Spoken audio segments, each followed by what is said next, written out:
Hey everybody, welcome to the long-awaited return of Slay the Spire on youtube.com/Northernlion. Hold the front door. Excuse, I'm trying to find my webcam. My webcam does not exist. Well, this is embarrassing, isn't it? I apologize greatly. Can I just search? How do you use Windows, dude? It's a new era. Okay, here's what you do. So this is not a good omen for the start of this. Originally, there was going to be pomp and circumstance. Now there's just frustration and high blood pressure. Am I back? Can you see me? I will install the Oh, hello! There I am. Hi. Hi, hello. All right. So we're bringing, many times over the past year, I've said you will never see Slay the Spire on this YouTube channel again because I've played, 600, 700 hours of it on YouTube. I beat the game on Ascension 20 with the first 3 characters and then went, you know what, that's good enough. I don't think I want to put myself through the torture again. However, it's a great fit for the Golden Goblet, which is what we're going to check out today. So we're going to be doing 7 videos in the Golden Goblet. Daily challenges in Slay the Spire, very simple. Highest score wins. If you want to get the scores, by the way, you can go to, I think it's just goldengoblet.com. It might be goldengoblet.com. Members of the community have been nice enough to make a website and also collate the score. And honestly, I know we haven't even gotten started yet. Got a couple of admin notes. MALF pulled out the 4-3 victory in Hitman 2. I gotta give him a staggering amount of credit, On day 7 of the Golden Goblet of Hitman 2, I put down a 5-star silent assassin, and he beat the score. What can you say, He deserves credit. Credit where credit is due. Dan, on the other hand, after 21 rounds of Golden Goblet, has won 1 in 21. I think it's like, MALF has like 12, I have 8, and Dan has 1. I mean, Dan and I combined are losing to MALF, which is a scary thought. And this is yet another game. Has it been unfair to Dan, by the way? Well, yes and no. He went 1-6 in Tarkov, which was his selection. So, we've all had games that work and don't work for us. But Spire is another one that he hasn't played very much of. MALF and I have played a lot of, so this will probably keep him at a little bit more of a disadvantage as well. However, Dan's got something cooking in the percolator for future Golden Goblet, probably the week after this, that might be a little bit more advantageous for him. Okay. Sealed deck as the silent. Start with Frozen Eye. At the start of your turn, add 10 random cards to the bottom of your draw pile. So essentially, this is pretty zany. By the way, I haven't played a lot of Slay the Spire recently, just for the record. So I could easily get beaten. Even though I've played a lot more than MALF. MALF is pretty good at the game, to be honest. He's like at A15 with some of the characters. I'm not that good. I make mistakes all the time. And this comes down to score. I think, again, much like Hitman, I have a little bit of an advantage coming in, but I wouldn't consider myself a lock for sure. Especially because I haven't played him forever. Okay, so what do we like on a daily? Score is important. I think Backstab is insanely good because you always start with it early. Well, on turn 1. You get to take 10 cards, I believe. Backstab is really good. Leg sweep is really good. Do we have 2 leg sweeps? We only have 1. Footwork is really good. Choke is really good. There's a lot of stuff. I'm just going to go ahead and say Choke is really good. Sucker Punch is really good. I'm looking at this right now that I'm going, you know what? We don't have much in the way of blocks. I do like all-out attack for damage. I don't think we're going to build like an energy discard deck, at least not right off the bat. So I think we could do like yeah. And then we got 1, 2, 3, 4, 5, 6. So we have 4 more cards to go. We need more damage. I would think, honestly, that 2 Sucker Punches is pretty solid. And then we have 2 cards remaining. The thing is, like, Footwork is really nice because you're going to draw those cards early. And then everything else you draw is basically determined by Controlled Chaos because we're adding 10 random cards at all times. So Honestly, I think Masterful Stab works really well because we're always going to draw it for now on turn 1 or 2. And then let's just take a dodge and roll to keep it balanced. So we've got like, well, I don't think we can go back. We might as well just keep moving onwards. Okay. Now, if we want to maximize score, typically you want to fight as many elites as possible. Question marks can be useful for getting your deck up to the best level, right? So where do we want to be here? Oh man, this is a blast from the past. Let me also, I'll move myself down here. You can see the seed for yourself. But it's a daily. Should be the February the 16th daily if you're looking to audit scores afterwards. Well, we're not going to up our strength. So we always are going to play backstab first. Just bear with me here as I remember how the heck we want to play this game. We should have played all-out attack there instead of sucker punch. I acknowledge that now. So Masterful Stab, doing great stuff for us. This great work so far. Well done. What else do we want?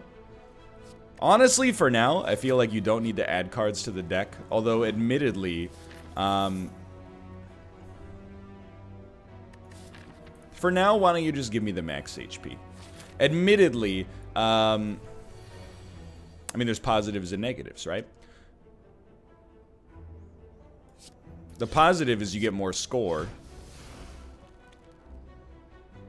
We'd rather have 4... No, we definitely would rather weaken this guy and kill these 2 guys. You get more score if you have, like, many duplicates of a single card. But on the other hand, you know, I'd like keeping these first 2 turns as consistent as possible.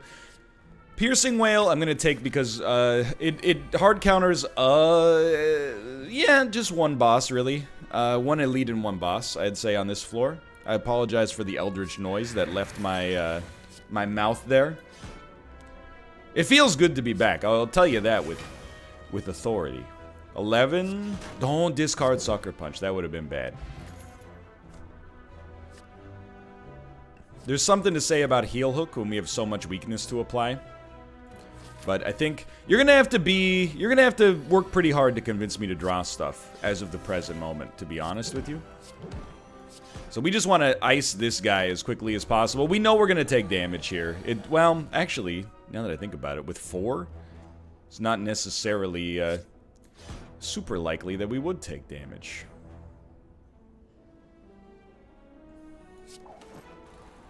This should protect us. Yeah. It's tight, don't get me wrong, and he's no longer weak, which is very bad for us. Yeah, I think we're gonna have to accept a little damage. We can do 28. I mean, if we went feisty, like if we did this, might be able to... Oh, I think we got there, dude. Yo, this is... I tell you, there's something about a little competition, and it is so small. I will take another die. Just a little competitive element for me is all I need to really start, you know... paying attention for the first time in my life. So we could do 20 more damage. That would leave you on 23. 23 times 2 with a lot of AoE left in the deck, and we get to play a power. Strikes me as pretty good, honestly. Even if they both attack, and they are. We're still in a good spot. I think we just... wait this one out. We know that on the next turn we're going to draw another die, so that's going to be a big help. And sure, yeah, getting another backstab helps out a great deal as well. So I think we want to do die. I mean, you're both dead.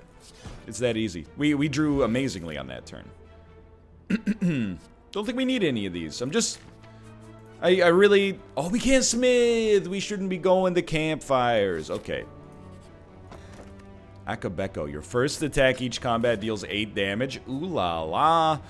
Since we can't go to campfires, or we can't upgrade at campfires, I think we're best off ignoring as many campfires as possible. We got super lucky on that one.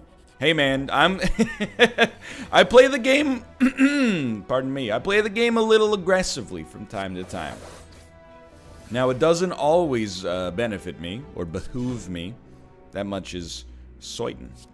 But for now, we are building a deck that seems capable of killing most of these enemies, like, pretty much right off the bat. And I'm so stoked we have some AoE. So what could benefit us here? Upgrading 2 random attacks is pretty good. Don't really want to remove a card. It's only good because we can't otherwise upgrade them right now. And I think apart from that, I don't really think we need a bandage up. I think we'll save our money to hopefully buy more relics in the future. So we only have 1 AoE card. It's all out attack. We have to play it first, even if it discards something useful. What did it discard? Deflect? It's useful, but so what, you know? So I'm just hoping we have enough AoE to take these guys out next turn. I don't know, man. This one, it feels like we're in a really good spot right now. I mean, sealed is always a little easier when you get good stuff because you can choose your own. Oh, yes. Although, to be honest with you, a skewer would now be amazing as well. Yeah, skewer probably would have been a better choice, to be honest. Anyway, this guy's gonna have a bad day.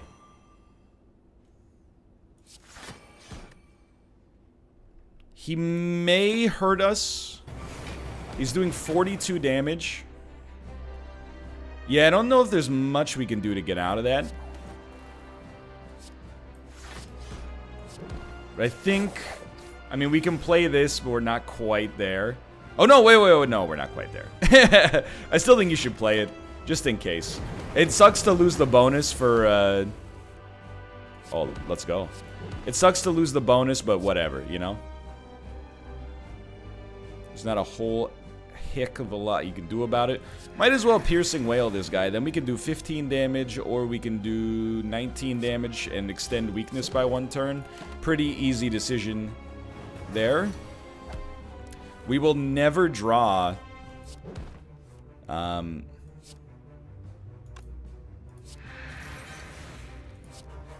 Should have done this in a different order. I think we should just make him vulnerable, honestly.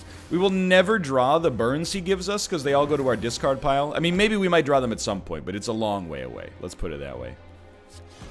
I love drawing...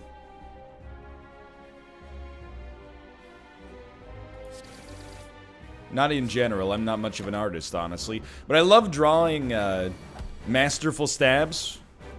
And it's like it costs 1 more every time you take damage, but because it just got added to the deck, it doesn't actually cost anything more. I think that's extremely nice. Yo, did Deadly Poison got buffed a little bit, huh? Is that correct? Anyway, so far, you know, I think honestly, I'm giving extreme amounts. Oh, Burst Bouncing Flask will get him. I'm giving extreme amounts of credit to MALF. For his performance in the Golden Goblet so far. I think he's exceeded expectations in all games but Spelunky. Spelunky, he got lightly upset, but only lightly. I think After Image is pretty good for us, honestly. And then remove 2 cards from your deck, or gain energy but no gold. Yes, gain energy but no gold, for sure. We have so much gold as is, by the way. Which I know is because of Midas, now that I've thought about it for 2 seconds. I think we want to go this way. No more gold is unfortunate, but it'll do numbers for us. I forgot what I was saying. I was in another world. I think we want to keep you both, or all 3 of you, I should say, as low as possible without actually killing you, so that we can probably get you just with the help of the hourglass on the next turn. But yeah, I really, if we're talking about this within the context of the Golden Goblet as it has been so far. Oh, I'm a fool, dude. I thought we had more energy than we did. I gotta give it up to MALF, and honestly, MALF could bring it in Slay the Spire as well. But I do want to reiterate that the Golden Goblet, it's all about friendly competition, and a little bit of, like, having the opportunity to watch everybody's videos, if you know what I mean. It's keeping that competitive element around at all times. Honestly, we just want strength on the first turn, because the first turn is the moneymaker for us. So I'm really hoping to bring it back, but... Well, let's just leave it at that. I'm really hoping to bring it back. You know? I don't think we need potions after every combat. Gold is going to be tight in the future, but being able to play status cards is going to save us from a lot of bosses, I think. So we don't really need this to be innate, because it's going to get drawn in the first 3 turns anyway. I think we benefit the most from upgrading... I mean, Backstab is really good to upgrade, but I think Footwork or Sucker Punch. And I'm honestly going to go Sucker Punch, because I think the weakness is nice, and because of its 1 cost, I end up playing it quite frequently. Now, starting with 10 block is just beautiful. I don't think you need me to tell you that, but... You know what else is beautiful? Hold on. We have to not play something. It will probably be Leg Sweep. What else is beautiful is drawing gas every single time. That feels pretty good. I don't really want to play Piercing Wail. We're never going to get it back unless we get, like, I don't know, the Prism and then Exhume or something like that. If you're not familiar with Slay the Spire, you're probably like, what does that mean? It's just very unlikely. Let's leave it at that. And we're going to be very cautious about adding stuff to this deck, which I hope, like, if we lose this one right now, and I hope this doesn't sound salty, because I really don't mean it in a salty fashion at all, but if we lose this one, we're likely going to end up losing it not on performance. I think we should just hit you. But on score. And there's similar things, but it's like an Isaac daily, you know? The score is not necessarily... I mean, again, this... It's so easily for it to be misconstrued as saltiness, but, you know, the score is likely to benefit me as well, because, you know, I actually know what the score does for us, you know what I mean? Like, I've played this the most. I'm just thinking. I think we do want to do this. We really just want to play as many cards as we can, and this should give us enough block. Just barely, but I'll take it. But I guess this is just a really roundabout way for me to say, I'm not really worried, you know? I'm mostly concerned... I hate to have to use all these potions, but it's worth it for the points. I'm mostly concerned about just putting down good runs. If I can put down good runs, I'm a happy man. I just broke my footrest. Just broke my... Hey, you don't realize we're on a time limit here? There we go. I fixed my footrest. I know many people were concerned about it. Do not fear, the footrest has been fixed. What is this, by the way? Choose 1 of 3 random colorless cards to add to your hand. It costs 0 for this turn. Might as well play this. Dude, we have such a good run. I honestly... So here's the thing. In Hitman, Hitman has a ton of variants, right? The way that you choose to to approach a run in Hitman essentially determines... you know, how your score could be, and there's a lot of different ways for it to go. If anything, I do want to, and I wouldn't do this unless I thought it was true, because I do think it provides me... Yeah, I'll take a blur. From an optics standpoint, it makes me look like I'm a shoo-in to win, which I don't necessarily think is true. So we don't have any strikes or defends. Is there a card we would like to remove? I honestly don't think so, so let's just treat this as nothing. Just like it wasn't even supposed to be around in the area. Sorry, I haven't finished what I'm supposed to say yet. I think that there's less variance in Spire than in Hitman.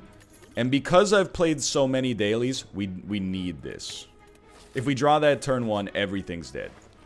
So now, and this is going to seem bizarre, but now I'm like, we should remove a card. I think we'll pull a basic deflect. That way we're more likely to draw that early. And apart from that, I don't really like any of these. I don't think we need them. I think we'd rather wait for a better chance to buy stuff at a future shop. But I think because we've played so many dailies, I have a better chance at at this than I did at Hitman, even though MALF has also played a ton of this. And Dan has played a little. I don't want to make it seem like it's impossible for Dan to win. It's quite unlikely, I think, just because he's played so much less. But he has a background in CCGs to some extent. Look at that. But really, I guess what I was trying to say without saying it is, there's kind of like one build in Spire dailies whenever possible. And the build, oh baby. The build is damage. Whenever possible, you really just want to build out as much damage as you can. So we've already taken out like half his HP. Taking no damage against this guy is always going to be a little tricky. Can we get there? No. So let's get a colorless card.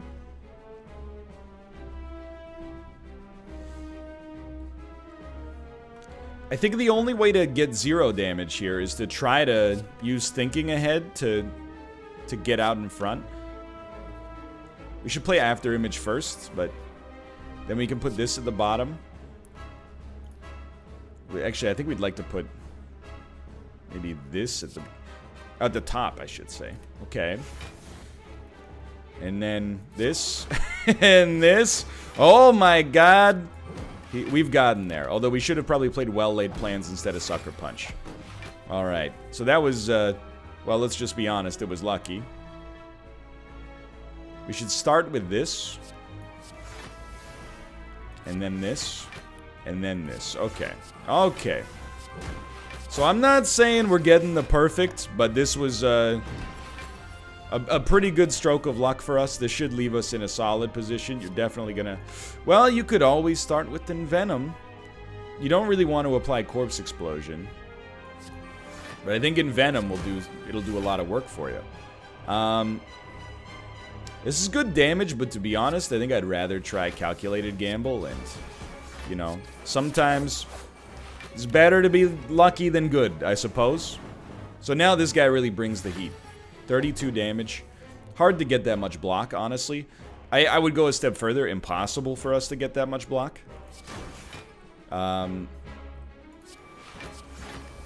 This guy, he's no joke. Even on, like, Ascension nil, he's a touchy guy. There's no doubt about that. Okay, so, like, most of what we're drawing here is not doing anything for us. That's okay. Because it might look like things are touchy, but he's actually extremely destroyed. It also might not at all look like things are touchy, for the record. I kind of like this. It's a little spicy.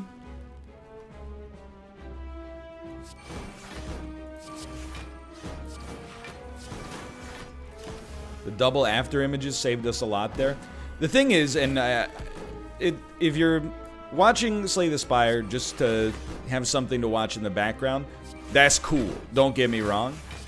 However, you might not care about this level of analysis that I'm about to go into, but because of the modifications, this is such a garbage hand. Because of the modifications on the daily today, you really want to kill enemies quickly because you don't know what your deck contains after the first few turns. So, it's a really, like, the longer a fight goes on, for the most part, at least with the way I've built it here, the greater the variance is. Which could be fine. I think we just want to, well...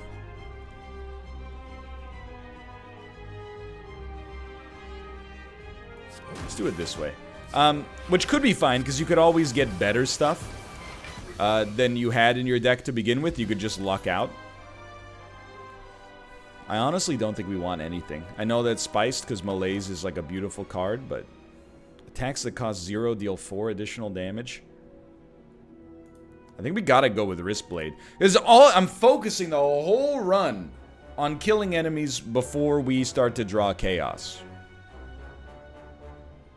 I do see a 3 elite path. I'm relatively unconcerned about survival here. So remember, you do damage not when you die, but if you die of your own volition.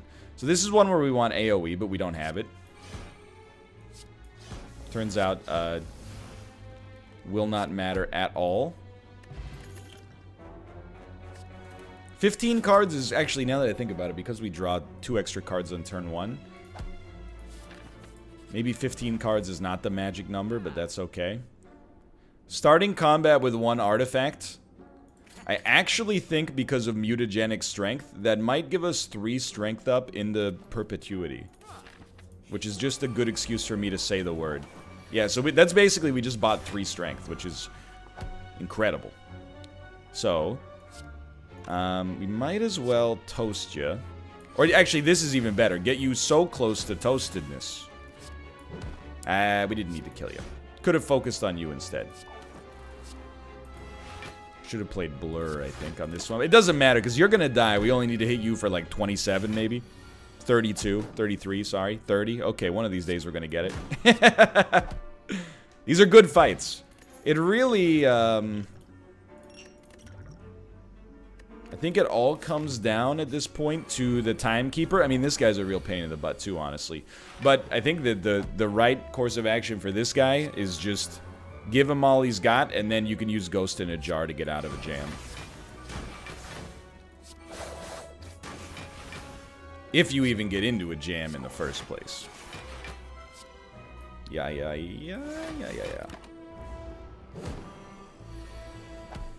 Even now, like 30 damage is essentially nothing. 7 damage, 3 times. Let's hit you with one of these. Where you going? Where you going? Honestly, I think we do it this way. 29 damage.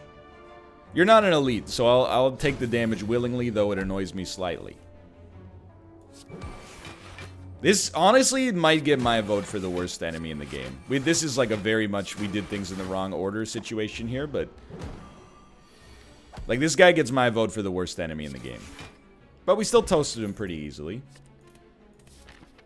Definitely we will fight the elite. This is pretty much a perfect elite for us. Anything with an element of AoE is like...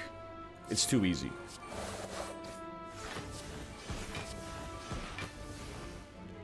But it's too easy in a good way. I wouldn't change it for the world. I need to do 44 damage to you. Not gonna happen. Again, you know, we really need the damage as early as possible. Because after that, it falls off in a big way. What the heck is Ink Bottle? You play 10 cards, draw 1? Okay. Okay. I could be persuaded to enjoy that. Whenever you add a card to your deck, gain 9 gold. I mean, there's a lot of great stuff here, to be honest. But I think we'll go Nunchuck, just because it does provide, like, a passive benefit. It's an innate. I think we'll lose 4 max HP, and wouldn't you look at that? We're back at full HP. Pen Nib, very, very nice. If it coincides with Akabeko, we might be able to one-hit the boss, but I don't know. I don't know if I have the... I don't know if I have the elbow grease to get to that point. So we definitely just start with this. Even though there's time dilation, I think you just take the Akabeko play there. That's, you know, 232 damage on turn 1. Very solid. Things will slow down after that, but it is what it is. Things will slow down a lot after that. I think this guy, to be honest with you, will probably hit us. So I'm actually... I think we should hit him with this. We should have done it earlier, probably, but... I think we just want to Poison Stab. And that gave us draw. Die, die, die. And then Phantasmal Killer. Next turn, we start with Pen Nib. And he's going to be vulnerable. So if we could just hit him with something incredible. So this is like a 60 damage play. 72 damage play. So you definitely start here. Also give us energy refund, which is very nice. You should play this while you have skills. Play this to take no damage and then just smack them. Honestly, if I had to evaluate our performance so far, I would probably give us like an A-. We're gonna pop this, unfortunately. We got a lot of... I mean, I'm not saying we've built this deck in the absolute perfect fashion. However, we've got a lot of flawlesses. I actually think this is really useful for us as well now. We've got a lot of flawless elite fights. We haven't taken very much damage. I'm feeling like real solid, honestly. Now, you guys are kind of a pain in the butt. I think we want to do it like this. Alright, it turns out you are no longer a pain in the butt at all. Never mind. Thank God. I really, the only thing I have to say for myself is thank God I took AoE early. I think we're going to put down a very solid score here. I do have to look at this, though. Hold on. 27 damage times 4. Followed by all of our 0 cost stuff.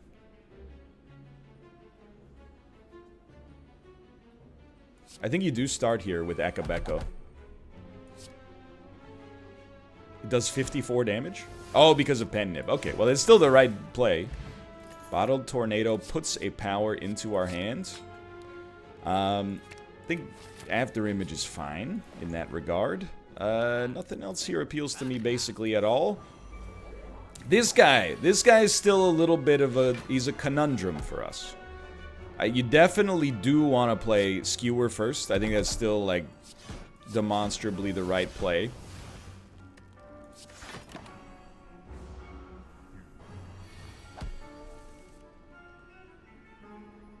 I think you just go Sucker Punch, die. Riddle with holes. Again, I want to stress, things get a lot tougher for us after the first turn. Leg Sweep and Calculated Gamble gets us some safety. And honestly, I'm a big fan of Noxious Fumes here.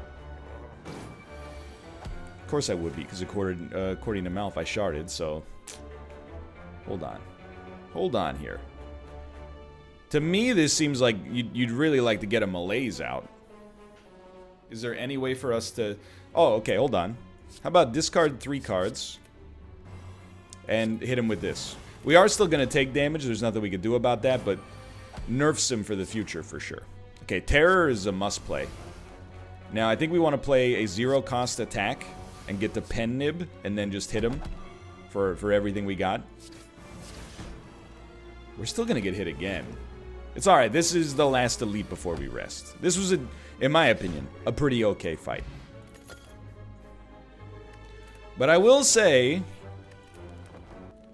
we got exactly back to perfect. I will say, fighting this guy, you know, he's got 456 HP.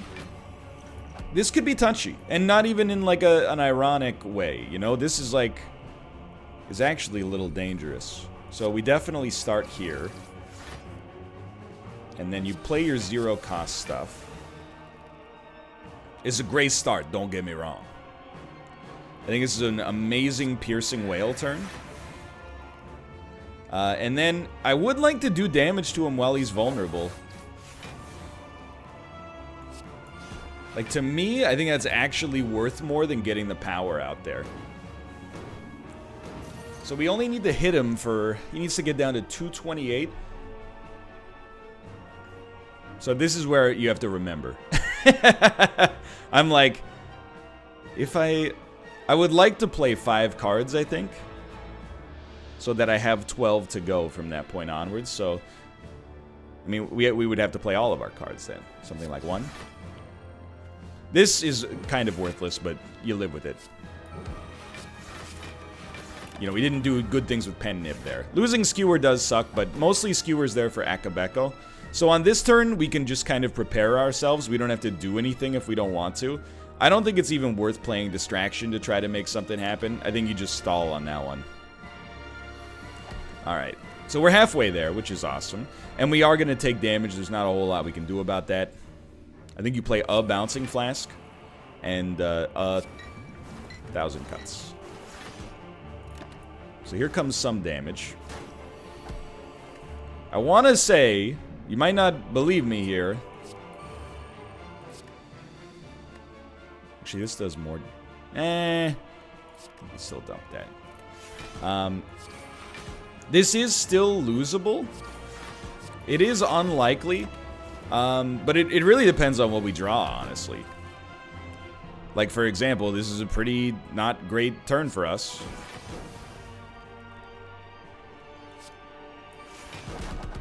We get 4 cards next turn. We're going to be on, like, 12 HP. He's doing 27 damage. You have to blur. That's non-negotiable. You have to play this. They got 1 extra draw out of it. We can only play 2 more cards. I legitimately think we're dead. It's painful. It's painful. After such a good run, to die on the boss is a bummer. However, an 833 score is relatively high for a loss, and that's the thing with dailies and Slay the Spire. Everybody's got to deal with the same circumstance, right? So yeah, we screwed it up. Oh, that scared the crap out of me, dude. I was like, MALF? Anyway, I think this is a good first run back, honestly. Yeah, we screwed it up against the final boss. It's okay. For now, go check out Dan and MALF's perspectives as well. I think this is a particularly good one to watch via ViewSync if you're interested in doing that. Those will be posted on my subreddit, reddit.com/r/Northernlion, every day at noon when these come out. For now, thanks for watching. Thanks for your support. It's good to be playing the game on YouTube again, and I'll see you next time. See ya!